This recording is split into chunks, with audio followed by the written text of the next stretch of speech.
माहिर कानून आबिद जुबैरी साहब हमारे साथ शामिल हैं। आबिद जुबैरी साहब, तहरीक इंसाफ का तो मौक़िफ़ सामने आ ही रहा है।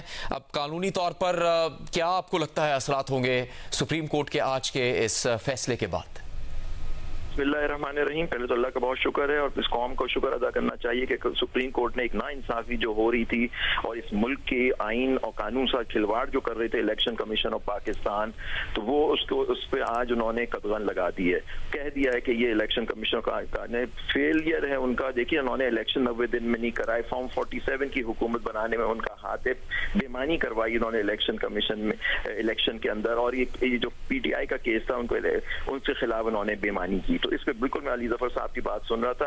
बिल्कुल उनको तो मुस्तफा हो जाए। मैंने तो लास्ट ईयर जब ये लोग इलेक्शन नहीं कराते, मैंने कहा था आर्टिकल 6 लगना चाहिए इन इलेक्शन कमिश्नर्स पे। लेकिन नेचुरली उनकी आज अल्लाह ने उनकी मुंह की खाई। उनकी गलत फैसला, गलत तशरीह को सुप्रीम कोर्ट ने आज अक्सर इस फैसले ने सही कर दिया।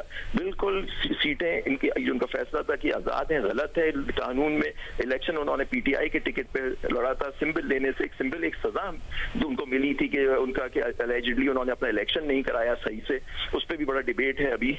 और उसकी वजह से तो उससे मतलब पार्टी की हैसियत तो नहीं खत्म हो गई थी। तो ये और फिर उनको आजाद करके उनको फोर्स किया गया कि वो 3 दिन के अंदर किसी जमात को शामिल हो, वरना वो रिजर्व सीट से फारिग हो जाएंगे। तो ये सारा क्योंकि बेसिक ऑर्डर उनका गलत था, तो ये सारी बात जो सुप्रीम कोर्ट ने कहा है, तो उसके ऊपर जितनी जो बिल्डिंग सुपरस्ट्रक्चर बना था वो सब आज गिर गया।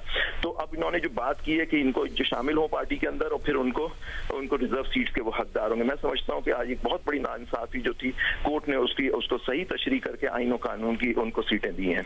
ठीक है, बहुत शुक्रिया आबिद जुबैरी साहब।